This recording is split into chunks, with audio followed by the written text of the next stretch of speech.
Yan, good morning guys. Kung makikita nyo, napakaraming garapon. Ayan. So yan po ay mga G natin na alaga. Ayan.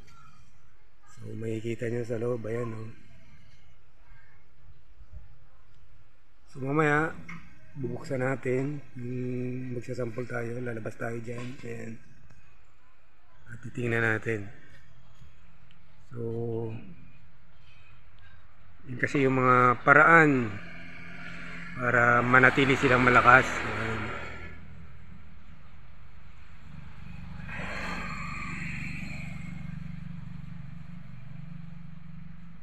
So kailangan pahamugan natin. Ayan. Ayun. So binutasan natin yan para makapasok yung hangin. Ayan. So mamaya paarawan pa rin natin.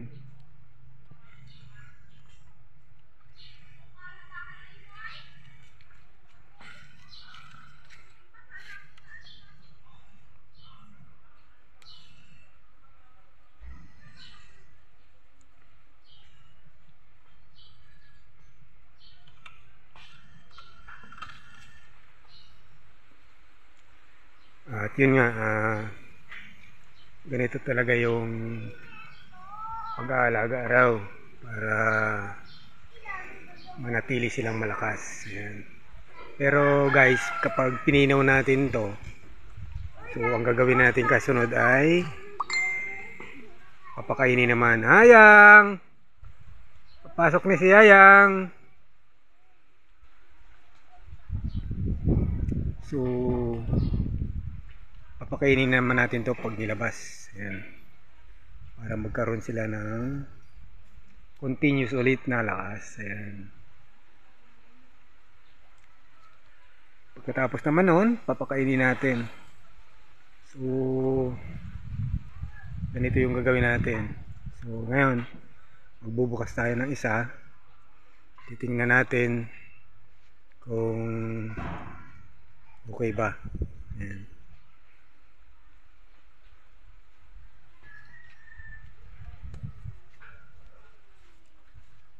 Be, ito nga, videohan mo muna ako.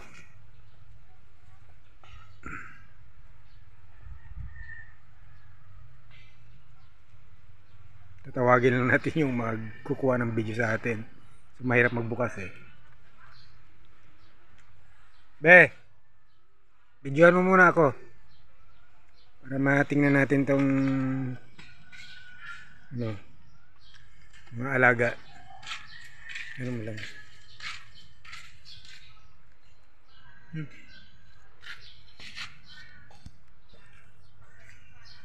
So titingnan natin to guys ha. Nandito kasi sa takip para makita natin. So ayan oh. Ayan.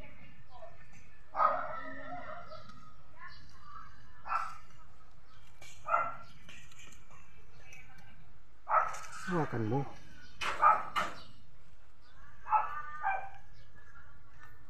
So yun guys. Yun.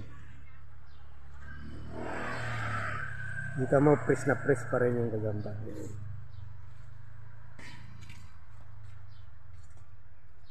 Good size. Tigrian. Ayan. Tigriang dilaw. So ayan guys. Ganda. So titingin pa tayo ng isa. Okay na yan.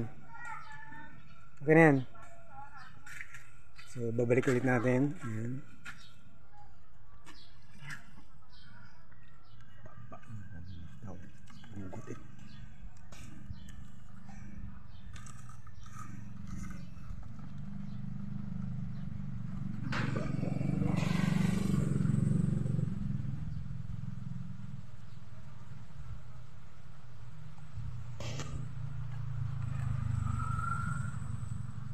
So ito titingnan natin OS to eh. Ano, laki.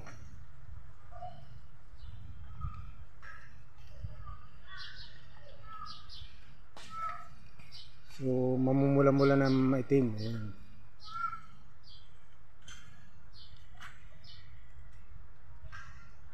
OS yan guys, OS. Ayan. So yung gagamba pala guys, kapag natutulog talaga, kahit sa lagayan, nasa taas pala talaga sila natutulog. So kaya sila sa takip ngayon. So kung nakagayaan yan guys, yan. So nasa taas talaga sila para nandoon sila. Ayan. So ganoon pala talaga yan guys. Kaya nandyan sila sa taas. So yun yung nakikita natin sa mga gagamba natin na ito kapag tayo ay nagpapamog. Ayan. Kahit sa lagayan guys, kapag alam mo doon lang sa lagayan siya, so yun yung ginagawa nila. Kapag binuksan mo yung lagayan, nandun sila sa itaas. Ayan. So ito guys naman parang nasa gitna siya. Ayan. Parang gumawa siya ng bahay niya. Ayan. Yan kasi yung kailangan ng isang gagamba para makalabas raw siya ng spider web, yung sapot. So kailangan pala niyan sa gabi talaga ay makapaglabas sila ng sapot at makagawa ng mga bahay. At yun nga, para makahuli sila ng mga wild na makakain nila tulad ng mga tutubi, kulisap, kahit anong sari-saring kulisap. Ayan. So ganun talaga dapat. Kaya sila gumagawa ng bahay sa gabi. At sa araw talaga guys, yung gawa lang talaga nila yan ay matulog. Sa gabi sila ay gising. Ayan. So ganun yung mga gamba talaga. Ayan. So yun guys, napakita lang natin to. So mamaya magpapakain tayo. Ayan sa taas sila.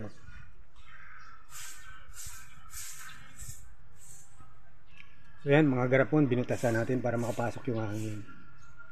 At yun nga, sunod naman ito ay magpapakain tayo. So siguro ginawan ko lang to ng isang video para magawa natin ng kwento.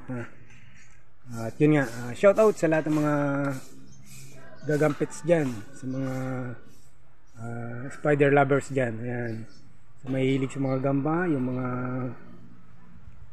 mahilig sa mga gamba na nag-aalaga. Ayan.